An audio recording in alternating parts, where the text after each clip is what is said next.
Hello everyone, welcome to Divya education. हम यहाँ पे बात कर रहे थे भारतीय संविधान का ऐतिहासिक विकास, राइट। क्योंकि जो हम पढ़ रहे हैं, हमको भारतीय संविधान पढ़ना है, उससे पहले हमको उसका बैकग्राउंड जान लेना बहुत इंपॉर्टेंट है, जो भी उसका हिस्टोरिकल बैकग्राउंड है। ठीक है, हमको पता है कि हमारा देश पहले गुलाम था अंग्रेजों के, उसके बाद हमको स्वतंत्रता मिली, स्वतंत्रता के बाद फिर हमारे संविधान का निर्माण होता है। लेकिन प्रोसेस उससे पहले चल रही थी, तो वो कौन कौन सी प्रोसेस कैसे चल रही थी, किस किस एक्ट के तहत क्या क्या बातें कही गई, इनसे भी क्वेश्चन हमारे एग्जाम में, प्रत्येक एग्जाम में पूछे जाते हैं। ठीक है, आपका यूपीएससी हो, स्टेट पीसीएस हो या एसएससी, रेलवे, बैंकिंग, कोई भी एग्जाम हो, हर एक एग्जाम में इनसे रिलेटेड जितने भी एक्ट हैं, डायरेक्ट फैक्ट वाइज क्वेश्चन आपसे पूछे जाते हैं। ठीक है, कि कौन से एक्ट में क्या बात कही गई है, इसलिए ये एक भी एक्ट आप नहीं छोड़ो तो आपके लिए अच्छा होगा। और अभी कई सारे एग्ज़ाम भी आ रहे हैं, तो और इम्पॉर्टेंट हो जाता है कि आपका रिवीजन भी हो जाएगा, और जो नहीं पढ़ा है उसका एक बार देख लोगे आप, तो आपको अच्छे से समझ में भी आ जाएगा कि कैसे किस एक्ट में क्या बात कही गई है। ठीक है, तो यहाँ पे हमने देखा था कि ब्रिटिश ईस्ट इंडिया कंपनी के अंतर्गत भारत 1773 से 1853 तक रहता है, जिसमें से कि पहले रेगुलेटिंग एक्ट और दूसरा पिट्स इंडिया एक्ट आता है, उसके बाद 4 हमारे चार्टर एक्ट आते हैं। ठीक है, यानी 1793 से लेके 1853 तक चार्टर एक्ट 4 आते हैं, उसमें से भी कई सारे प्रावधान किए गए थे। देन उसके बाद आता है ब्रिटिश क्राउन के अंतर्गत भारत। जब ब्रिटिश क्राउन को लगने लगा कि इनके बस में बात नहीं है, क्योंकि 1857 में क्या हुआ था कि जो क्रांति हुई थी, उससे ब्रिटिश को लगने लगा था कि अब ये जो कंपनी है वो वहाँ पे ज़्यादा दिन तक शासन नहीं कर पाएगी, इसलिए जितने भी राजनैतिक प्रशासनिक अधिकार थे तो ब्रिटिश सरकार अपने हाथ में ले लेती है। ठीक है, डायरेक्ट अपने हाथ में ले लेती है। उसमें से हमने देखा कि गवर्नर की नियुक्ति की जाती है और राज्य सचिव की नियुक्ति की जाती है। फिर तो उसमें से सबसे पहले आता है कि 1858 का, 57 के बाद क्या है कि 1858 का आता है हमारा कौन सा, गवर्नमेंट ऑफ इंडिया एक्ट। ठीक है, देन उसके बाद इंडियन काउंसिल एक्ट 3 आते हैं। इंडियन काउंसिल एक्ट पहला आता है 1861 का, सॉरी 1861 का, दूसरा आता है 1892 का, तीसरा आता है 1909 का। ठीक है, 1909 का जो इंडियन काउंसिल एक्ट है उसे हम पार्लियामेंट्री सुधार के नाम से भी जानते हैं। आप में से जो भी इन सारे एक्ट को नहीं देखा अभी, तो प्ले लिस्ट में सारे वीडियो आपको मिल जाएंगे, आप वहाँ से जाके सीक्वेंस में दिए हुए हैं, तो आप एक एक एक्ट जितने भी हैं आप देख लो, तो आपको सारा कुछ समझ में आ जाएगा। ठीक है, क्योंकि ये बहुत इंपॉर्टेंट है, जितने भी एक्ट है हमारे प्रत्येक एग्जाम के लिए बहुत ही ज़्यादा इंपॉर्टेंट है। देन आज हम बात करेंगे भारत शासन अधिनियम 1919, क्योंकि 3 आए, भारत परिषद अधिनियम यानी कि इंडियन काउंसिल एक्ट, फिर उसके बाद 1858 में गवर्नमेंट ऑफ इंडिया एक्ट आता है, और 1919 में फिर दूसरा गवर्नमेंट ऑफ इंडिया एक्ट आता है। ठीक है, इस एक्ट के नाम में कंफ्यूज बिल्कुल नहीं होना है कि भारत शासन अधिनियम और भारत परिषद अधिनियम, ठीक है, इनमें से काफ़ी कुछ डिफरेंस है, तो इसलिए आपको याद रखना है। तो सबसे पहले इसको 1919 का पढ़ने से पहले हम लोग एक बार क्विक रिवीजन कर लेते हैं कि हमने कल क्या क्या देखा था। ठीक है, हमने कल सिर्फ 1919 का देखा था, और सॉरी 1892 का और 1919 का देखा था। तो इनमें से क्या क्या बात कही गई थी। जो 1892 का अधिनियम था, तो इसके माध्यम से क्या हुआ था कि केंद्रीय और प्रांतीय परिषदों में गैर सरकारी सदस्यों की संख्या को बढ़ा दी जाती है। जो सेंटर था और जो स्टेट थे, उनमें क्या किया जाता है कि केंद्रीय और प्रांतीय परिषदों में जो गैर सरकारी हैं यानी कि नॉन ऑफिशियल जो थे, उनके मेंबर्स की जो संख्या है उनको इंक्रीज कर दी जाती है। देन उसके बाद कि इसने क्या किया कि विधान परिषदों के कार्यों में वृद्धि कर उन्हें बजट पर बहस करने के लिए अधिकृत किया। ठीक है, जो विधान परिषद के कार्य थे उनमें क्या किया जाता है, उनके कार्यों को और ज़्यादा बढ़ा दिया जाता है। उनके कामों में कुछ रिस्ट्रिक्शन लगाए गए थे, जिनको अब उनको और बढ़ा दिया जाता है, छूट दे दी जाती है, और बजट पर बहस करने के लिए अधिकृत किया जाता है। ठीक है, अब यहाँ पे आपसे क्वेश्चन पूछा जा सकता है कि बजट पर बहस करने के लिए कौन से एक्ट में बात की गई है? तो आप बताओगे कि आपको ऑप्शन दे दिया जाएगा 1909, 1892, 1861 या 1919। तो यदि आपको पता होगा तो आप लगा सकते हो बिल्कुल राइट आंसर कि 1892 के एक्ट में क्या की गई थी कि बजट पर बहस करने के लिए अधिकृत किया गया था। देन उसके बाद हमने देखा कि 1909 का जो अधिनियम आता है उसे हम मार्ले मिंटो सुधार अधिनियम भी कहते हैं। तो इस अधिनियम को मार्ले मिंटो सुधार के नाम से भी जाना जाता है। और आपने देखा था कि जो पहले नाम लिखा होता है वो राज्य सचिव का होता है और दूसरा क्या होता है, वायसराय का होता है। क्योंकि 1858 में ही क्या किया गया था कि राज्य सचिव और जो क्या था उसमें राज्य सचिव का और उसका वायसराय का ही नियुक्ति की गई थी कि ये दोनों ही जो गवर्नर जनरल थे उनका पदनाम बदल के वायसराय कर दिया गया था और उसके बाद एक राज्य सचिव की भी नियुक्ति की जाती थी। ठीक है, तो इस अधिनियम के अंतर्गत मार्ले मतलब इस अधिनियम को मार्ले मिंटो सुधार के नाम से भी जाना जाता है। इसने केंद्रीय एवं प्रांतीय विधान परिषदों के आकार में काफ़ी वृद्धि की थी। जो 1909 का भारत परिषद अधिनियम आता है तो केंद्रीय और विधान परिषदों में काफ़ी वृद्धि की थी। इसमें से क्या हुआ था कि परिषदों की संख्या 16 से 60 हो गई थी। इसने दोनों स्तरों पर विधान परिषदों के चर्चा कार्यों का दायरा बढ़ाया था। देन उसके बाद हमने देखा था कि सत्येंद्र प्रसाद सिन्हा वायसराय की कार्यपालिका परिषद के प्रथम भारतीय बने थे। और फिर क्या बात की थी हमने कि इस अधिनियम में पृथक निर्वाचन के आधार पर मुस्लिमों के लिए सांप्रदायिक प्रतिनिधित्व का प्रावधान किया गया था। राइट, देन आज हम बात करेंगे 1919 का जो हमारा भारत शासन अधिनियम है। सांप्रदायिक का यहाँ से ही आपको देखने को मिल जाएगा कि इस अधिनियम के तहत पृथक निर्वाचन के आधार पर मुस्लिमों के लिए सांप्रदायिक प्रतिनिधित्व का प्रावधान किया गया था। ठीक है, अंग्रेज मेन रूप से चाहते थे कि क्या करें, इन दोनों में आपस में फूट डाल दें जो हिंदू मुस्लिम जितने भी जाति वर्ग के लोग थे।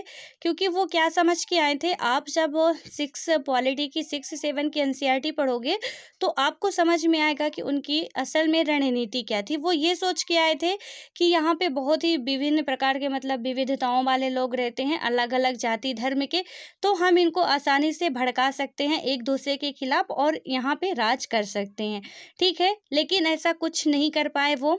हालांकि कहीं ना कहीं पत्थर पे घिसोगे तो चोट तो आएगी। कहीं ना कहीं लोग पहले भड़के, हिंदू मुस्लिम का विभाजन भी होता है, बंगाल को भी 2 भागों में ये बांट देते हैं 1905 में। लेकिन फिर उसके बाद जब वो दोनों को ही पता चलता है कि नहीं ये हमारे अच्छे के लिए नहीं हो रहा है, तो दोनों ही डट कर सामना करते हैं और उनको यहाँ से भगाते हैं। ठीक है, तो यहाँ पे वही बात की गई है कि मतलब अलग अलग चुनाव करवाए गए कि आपका ये ध्यान नहीं रख, जो कांग्रेस पार्टी हमने देखा था कि जो इंडियन कांग्रेस की स्थापना हुई थी तो 1885 में की गई थी। ठीक है, तो उसमें से क्या हुआ था कि इन्होंने इसीलिए कि वो जो कांग्रेस की पार्टी है वो आपका ध्यान नहीं रख रही है या आपको ज़्यादा महत्व नहीं दे रही है, तो इसने क्या किया कि मुस्लिमों के लिए मतलब पृथक निर्वाचन के आधार पर क्या किया कि उनको सांप्रदायिक प्रतिनिधित्व का प्रावधान कर देता है। ठीक है, अब हम बात करें यदि भारत शासन अधिनियम 1919 का, तो इसमें हमने क्या देखा, सबसे पहली बात कि इसमें प्रांतीय विषयों को पुनः 2 विषयों में विभाजित कर दिया जाता है। ठीक है, या मतलब कि हस्तांतरित और आरक्षित। सबसे पहले तो भारत शासन अधिनियम जो 1919 आता है, जैसे इसको 1909 को क्या कहते थे, मार्ले मिंटो सुधार अधिनियम, वैसे ही भारत शासन अधिनियम जो आता है उसको हम क्या कहते हैं, मॉन्टेग्यू चेम्सफोर्ड अधिनियम। ठीक है, तो इसमें आपको याद रखना है मॉन्टेग्यू चेम्सफोर्ड अधिनियम। ठीक है, तो इसको आप नोट कर लो, इस अधिनियम को मॉन्टेग्यू चेम्सफोर्ड कहते हैं। लॉर्ड मॉन्टेग्यू जो थे वो कौन थे, भारत के राज्य सचिव, तथा जो चेम्सफोर्ड थे वो वायसराय थे। मॉन्टेग्यू चेम्सफोर्ड सुधार ने क्या किया कि सांप्रदायिक निर्वाचन प्रणाली का विस्तार कर दिया था।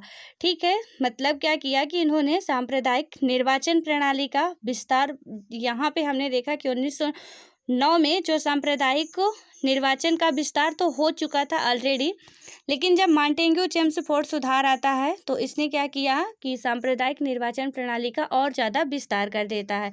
अब इसमें क्या होने लगा कि मुसलमानों के अलावा सिख, ईसाई, यूरोपीय तथा एंग्लो व्यक्तियों को भी पृथक निर्वाचन क्षेत्र में बांट दिया गया था। ठीक है, यानी कि सिख को भी, ईसाई को भी, जितने भी जाति धर्म के थे उनको, हर एक जाति धर्म वालों को अलग अलग पृथक रूप से बांट दिया था कि वो अलग अलग चुनाव क्षेत्र में अलग अलग भाग लेंगे, अपना अपना पार्टी बनाएंगे और अपने अपने में वो निर्वाचित होंगे। तो कौन ऐसा विभाजित किया था? मांटेग्यू जेम्स फोर्ड ने। ठीक है, ये बात याद रखना। जिसका पहले नाम लिखा होगा तो वो कौन होगा?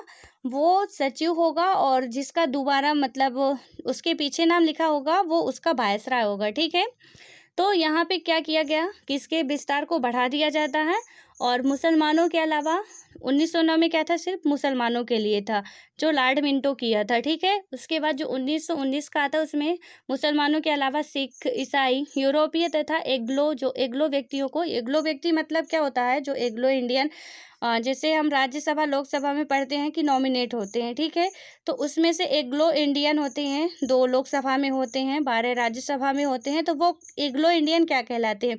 एग्लो इंडियन का मतलब है कि उसके पेरेंट्स में से कोई मम्मी या पापा एक यहाँ का हो और एक विदेश का हो। ठीक है, तो विदेश मतलब कहीं का भी हो सकता है, यूरोप का, अमेरिका का, कहीं का भी हो, तो एक विदेश का हो और एक जो है, जो यूरोपीय आए थे, पुर्तगाली, डच, अंग्रेज, तो इनमें से किसी मतलब एक हो।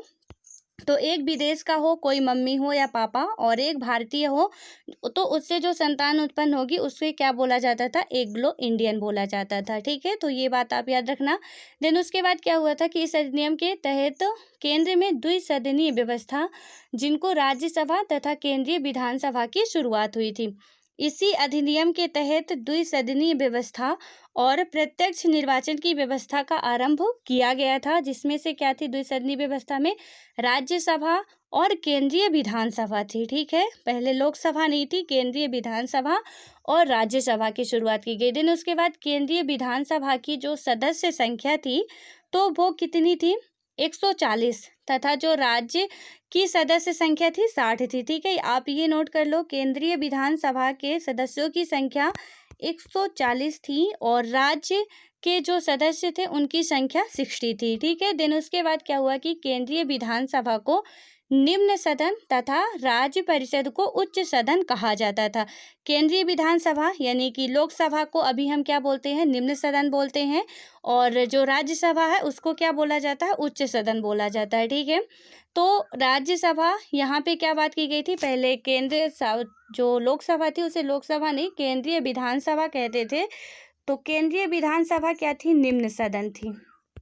उसके बाद केंद्रीय विधानसभा जो थी वो निम्न सदन थी, और जो राज्य परिषद थी वो उच्च सदन उसको कहा जाता था। इस अधिनियम के तहत प्रांतों में दोहरा शासन या द्वैध शासन की शुरुआत की गई। अब क्वेश्चन डायरेक्ट पूछ लिया जाएगा कि द्वैध शासन की शुरुआत कब से की गई है या किस अधिनियम के तहत की गई है? तो उसका यदि आपको पता होगा तो आप उसका बिल्कुल राइट आंसर लगाओगे कि 1919 में द्वैध शासन अधिनियम की शुरुआत की गई है। ठीक है, इसमें क्या हुआ था कि कार्यों को 2 भागों में विभाजित कर दिया गया था, जिसमें से द्वैध शासन में कौन था? आरक्षित और हस्तांतरित।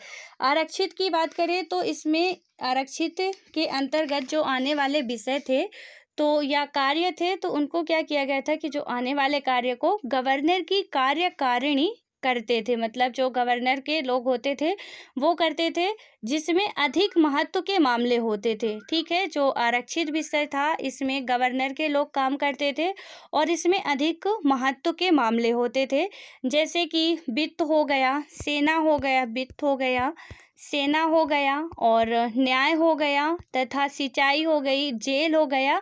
तो और भी कई सारे काम थे जो क्या कौन करते थे? आरक्षित क्षेत्र के अंतर्गत आते थे, जिसमें से कि गवर्नर के जो कार्यकारिणी थी वो काम करती थी इसमें। ठीक है, देन उसके बाद जो हस्तांतरित था, मतलब जो हस्तांतरित विषय था, तो इसमें क्या किया जाता था? ये जो हस्तांतरित विषय था इसके अंतर्गत आने वाले विषयों पर गवर्नर जनरल की सहायता करने के लिए बनी भारतीय मंत्रियों की टीम करती थी। ठीक है, यानी कि जो भारतीय मंत्रियों की टीम बनाई गई थी तो वो क्या करती थी कि गवर्नर जनरल के जो मतलब गवर्नर जनरल की सहायता के लिए जो भारतीय टीम बनाई गई थी तो वही हस्तांतरित विषय के अंतर्गत जितने भी काम आते थे तो यही करती थी। ठीक है, भारतीय मंत्रियों की जो एक टीम थी, इसमें कम महत्व के मामले होते थे, हमने देखा कि आरक्षित में ज़्यादा महत्व के मामले होते थे और हस्तांतरित में क्या था, कम महत्व के मामले होते थे। जैसे कि एग्जाम्पल के लिए ले लो आप, शिक्षा हो गया, खेती हो गई,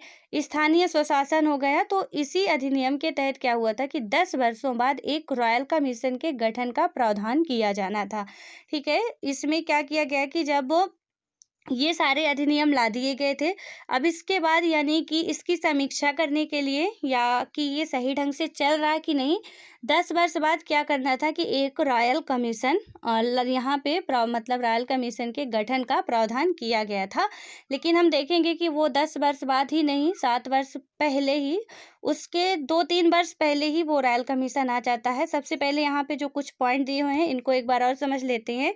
इसमें क्या किया गया कि प्रांतीय विषयों को पुनः 2 विषयों में विभाजित कर दिया गया, हस्तांतरित और आरक्षित। ठीक है, हस्तांतरित में हमने देखा कौन कौन से सब्जेक्ट आते हैं, यानी कि कौन कौन से क्षेत्र आते हैं। तो जैसे हो गया कृषि हो गई, और जो स्थानीय स्वशासन है, शिक्षा हो गया यानी एजुकेशन हो गया, वो हस्तांतरित के अंतर्गत। और आरक्षित के अंतर्गत जो कि गवर्नर के जो कार्यकारिणी परिषद थी वो काम करती थी, तो उसमें थे जैसे वित्त हो गया, सेना हो गया, न्याय, सिंचाई और जेल। ठीक है, यहाँ पे याद रखना कृषि हस्तांतरित में है, लेकिन सिंचाई जो है वो कहाँ पे है, तो सिंचाई है आरक्षित में। ठीक है, देन उसके बाद हम बात करें तो इस अधिनियम ने पहली बार देश में द्विसदनीय व्यवस्था और प्रत्यक्ष निर्वाचन की व्यवस्था आरंभ की। ठीक है, यानी कि द्वैध शासन की व्यवस्था आरंभ की। इसके अनुसार कार्यकारी परिषद के 6 सदस्यों में से 3 सदस्यों को भारतीय होना आवश्यक था। जो ये बनाई गई थी द्विसदनीय व्यवस्था, उसमें क्या था कि कार्यकारी परिषद में 6 सदस्यों और 6 सदस्यों में से टोटल 6 सदस्य थे, जिनमें से 3 सदस्य का भारतीय होना आवश्यक था। ठीक है, देन उसके बाद बात करें तो इससे लोक सेवा आयोग का गठन किया जाता है इसी अधिनियम के तहत, और इसने पहली बार केंद्रीय बजट राज्यों के बजट से अलग किया था। ठीक है, यहाँ पे क्या किया गया था कि केंद्रीय बजट जो है तो उसको राज्यों, पहले केंद्र का और राज्य का बजट जो था उसको साथ में पेश किया जाता था, लेकिन केंद्रीय बजट और राज्य का बजट पहली बार 1919 के अधिनियम के द्वारा ही अलग किया गया था। तो ये भी जितने भी फैक्ट है, डायरेक्ट फैक्ट उठा लिए जाते हैं आपके क्वेश्चन में, तो ये सारे याद रखना है कि इसने पहली बार क्या किया था, केंद्रीय बजट राज्यों के बजट से अलग किया था। इसके अंतर्गत एक वैधानिक आयोग का गठन किया गया था। ठीक है, इसके अंतर्गत क्या किया गया था, एक वैधानिक आयोग का गठन किया गया था। देन हमने देखा था कि जो आयोग का गठन किया जाना था, यानी रॉयल कमीशन का जो प्रावधान था कि आएगा, तो वो 1900 जब आना था, 10 साल बाद आना था, लेकिन वो 1927 को ही आ जाता है। ठीक है, जिसे हम क्या बोलते हैं, साइमन कमीशन बोलते हैं। कब आता है, 27 नवंबर 1927 को ही वो भारत भेज दिया जाता है। यानी कि संवैधानिक सुधारों की समीक्षा करने के लिए सर साइमन जॉन की अध्यक्षता में 1927 में साइमन कमीशन का गठन किया गया। यानी कि कब, इसकी डेट याद रखना, 27 नवंबर 1927 को संवैधानिक सुधारों की समीक्षा करने के लिए साइमन जॉन की अध्यक्षता में 1927 में साइमन कमीशन का गठन तो किया जाता है, लेकिन 3 फरवरी 1928 को साइमन कमीशन भारत पहुंचता है। ठीक है, 27 नवंबर को उसका गठन किया जाता है और 1927 को 3 फरवरी 1928 को वो कमीशन भारत पहुंचता है। ठीक है, जिसको यहाँ पे भारतीयों के द्वारा उसका बहुत ज़्यादा बहिष्कार किया गया था और उसको फिर वापस जाना पड़ा था। देन उसके बाद हम बात करें तो 1929 में एक नेहरू रिपोर्ट आती है। तो 1929 की जो नेहरू रिपोर्ट है उसमें क्या बात कही गई थी कि मोतीलाल नेहरू की अध्यक्षता में 11 सदस्यीय टीम ने नेहरू रिपोर्ट तैयार की थी, यानी संविधान का प्रारूप तैयार किया था। ठीक है, उसके बाद हमारा आता है 1934 में सांप्रदायिक पंचायत। ठीक है, यानी कि कम्युनल अवार्ड। तो ब्रिटेन का जो प्रधानमंत्री रैमजे मैकडोनाल्ड थे, इसके तहत दलितों के लिए पृथक निर्वाचन की व्यवस्था कर दी गई थी। सांप्रदायिक पंचायत में क्या किया गया था कि जो ब्रिटेन का प्रधानमंत्री था रैमजे मैकडोनाल्ड, ठीक है, तो इसको याद रखना है, रैमजे मैकडोनाल्ड। तो इसने क्या किया था कि मतलब दलितों के लिए पृथक निर्वाचन की व्यवस्था कर दी थी, जिसमें से आपको पता था कि जो महात्मा गांधी थे वो जेल में थे, पूना की यरवदा जेल में थे, जहाँ पे उन्होंने अनशन कर दिया था कि जब दलितों का उन्होंने क्या किया कि पृथक निर्वाचन कर दिया। तो महात्मा गांधी जी को ये पता चलती है बात, तो उन्होंने क्या किया था कि यरवदा जेल में ही अनशन कर दिया था। फिर उसके बाद दलितों की और महात्मा गांधी की, जो दलित के अध्यक्ष थे और महात्मा गांधी की, वहीं पे समझौता होता है जिसे पूना फैक्ट के नाम से जानते हैं। ठीक है, तो आपसे पूछ लिया जाता है कि पूना फैक्ट कहाँ पे हुआ था, किस जेल में हुआ था, किस किस के मध्य हुआ था, कब हुआ था। तो ये 1931 में हुआ था। सॉरी, इसकी एग्जैक्ट डेट हम देख के बताएंगे, 1931 नहीं था। तो इसमें क्या हुआ था, आप इतना याद रखो कि जब दलितों का क्या किया जाता है कि रैमजे मैकडोनाल्ड के द्वारा यानी पृथक निर्वाचन की उसने यहाँ तक कर दिया कि जो और आए, जो मांटेग्यू चेम्सफोर्ड था, मार्ले मिंटो था, हिंदू, मुसलमान, सिख, ईसाई, इनको अलग अलग तो निर्वाचित क्षेत्र घोषित कर दिया था। लेकिन जब ये दलितों के लिए किया तो क्या किया गया है कि मतलब महात्मा गांधी के द्वारा पूना की यरवदा जेल में अनशन कर दिया जाता है। ठीक है, अंततः क्या होता है कि कांग्रेस नेताओं और दलित नेताओं के बीच समझौता हुआ, जिसे हम क्या कहते हैं, पूना समझौता के नाम से जाना जाता है। ठीक है, इसमें क्या होता है कि संयुक्त हिंदू निर्वाचन व्यवस्था को बनाए रखा गया और दलितों के लिए स्थान भी आरक्षित कर दिए गए थे।